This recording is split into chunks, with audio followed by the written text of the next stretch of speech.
Varahi silks వారి grand festive celebrations పొందండి 10,000 రూపాయలు ఆపై కొనుగోలుపై బంగారు నాణెం ఉచితంగా. భారతీయ సినీ చరిత్రలో కొన్ని పేర్లు ఒక మెరుపులా వచ్చి అంతే వేగంగా మాయమైపోతాయి.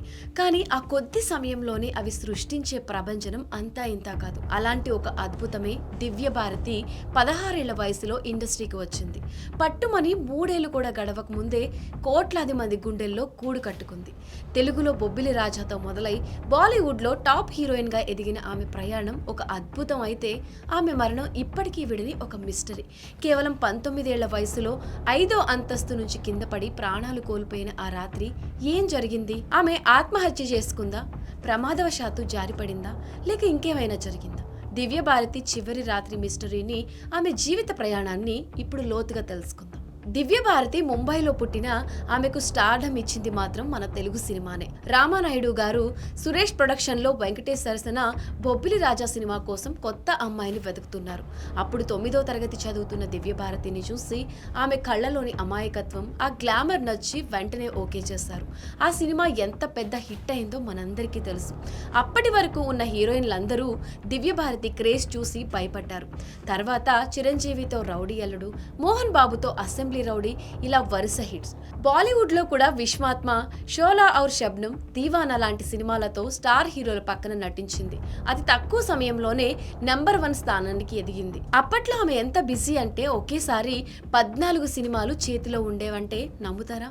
కెరీర్ పీక్స్ లో ఉండగానే దివ్య భారతి ప్రేమలో పడింది. బాలీవుడ్ నిర్మాత సాజిద్ నడియావాలాతో షోలా ఔరవ్ శబ్నం సినిమా షూటింగ్ సమయంలో పరిచయం ఏర్పడింది. అది ప్రేమగా మారింది. ఇంట్లో వాళ్లకు ఇష్టం లేకపోయినా 1992లో మతం మార్చుకుని మరీ సాజిద్ ని రహస్యంగా పెళ్లి చేసుకుంది. ఆ తర్వాత ఆమె పేరు సనా నడియావాలాగా మార్చుకుంది. కానీ ఆ విషయం బయటపడితే తన కెరియర్ దెబ్బతింటుందని భావించి పెళ్లి విషయాన్ని చాలా కాలం పాటు సీక్రెట్ గా ఉంచింది. అయితే పెళ్లి తర్వాత ఆమె జీవితంలో ఒత్తిడి పెరిగిందని, భర్తతో తరచుగా గొడవలు జరుగుతూ ఉండేవని అప్పట్లో వార్తలు వచ్చేవి. ఇప్పుడు ఆ విషాదకరమైన రోజు గురించి కూడా మాట్లాడుకుందాం. ఏప్రిల్ 5, 1993 ఆ రోజు దివ్య భారతి చాలా హ్యాపీగానే ఉంది. చెన్నైలో షూటింగ్ ముగించుకొని ముంబైకి వచ్చింది.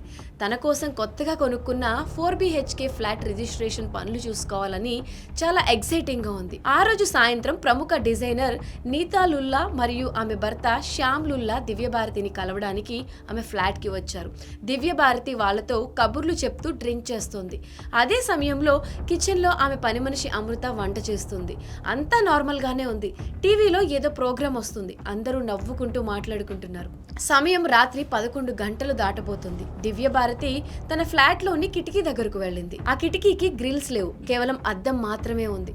ఆమె తరచూ ఆ కిటికీకి అంచుల నుంచుని బయటికి చూడడం ఆమెకు అలవాటు. అలానే ఆ రోజు కూడా చేతిలో గ్లాస్ పట్టుకుని కిటికీ అంచును కూర్చుంది. అయితే దురదృష్టవశాత్తు ఆమె బ్యాలెన్స్ తప్పింది. కనీసం పట్టుకోవడానికి కూడా ఏమీ దొరకలేదు. క్షణాల్లోనే 5వ అంతస్తు నుంచి నేరుగా కింద పడిపోయింది. పార్కింగ్ ఏరియాలోని కాంక్రీట్ నేల మీద పడ్డంతో తలకి బలమైన గాయాలయ్యాయి. వెంటనే ఆమెను కూపర్ ఆసుపత్రికి తీసుకెళ్లారు. డాక్టర్లు ఎంత ప్రయత్నించినా లాభం లేకపోయింది. అప్పటికే ఆమె ప్రాణాలు గాలిలో కలిసిపోయాయి. కేవలం 19 ఏళ్ల వయసులో ఒక సూపర్ స్టార్ కథ అలా ముగిసిపోయింది. దివ్య భారతి మరణం తర్వాత ఎన్నో అనుమానాలు కూడా వచ్చాయి. ఇది నిజంగా ప్రమాదమా, లేక ఎవరైనా తోసేస్తారా? భర్త సాజిద్ నడియావాలాకి దీనికి ఏదైనా సంబంధం ఉందా, లేదా అండర్ వరల్డ్ ప్రమేయం ఏమైనా ఉందా? పోలీసులు 5 ఏళ్ల పాటు దర్యాప్తు చేశారు. సాజిద్ ని, నీతూ లుల్లాని, పని మనిషిని అందరినీ విచారించారు. కానీ చివరికి 1998లో పోలీసులు దీన్ని ప్రమాదవశాత్తు జరిగిన మరణంగా నిర్ధారించి కేసును మూసేశారు. ఆమె మరణానికి కారణం మద్యం మత్తులో బ్యాలెన్స్ తప్పి పడిపోవడమే అని తేల్చేశారు. కానీ అభిమానుల మనసులో మాత్రం సందేహాలు ఇప్పటికీ అలానే ఉండిపోయాయి. దివ్య భారతి వెళ్లిపోయి ఉండొచ్చు, కానీ ఆమె సినిమాల ద్వారా ఇప్పటికీ మన మధ్య ఉంది. బొబ్బిలి రాజాలోని ఆ అమాయకత్వం, అసెంబ్లీ రౌడీలోని ఆ గడుసుతనం ఎప్పటికీ మర్చిపోలేం. అది తక్కువ కాలం జీవించిన ఒక చరిత్ర సృష్టించిన నటి ఆమె. ఆమె ఆత్మకు శాంతి కలగాలని కోరుకుందాం. దివ్య భారతి సినిమాల్లో మీకే సినిమా అంటే ఇష్టం? ఆమె మరణం గురించి అసలు మీ అభిప్రాయం ఏంటి? కింద కమెంట్ సెక్షన్ లో కమెంట్స్ చేయండి. మరిన్ని ఇంట్రెస్టింగ్ అప్డేట్స్ కోసం ఇట్స్ యూ టీవీ ఛానల్ ని సబ్స్క్రైబ్ చేసుకోండి.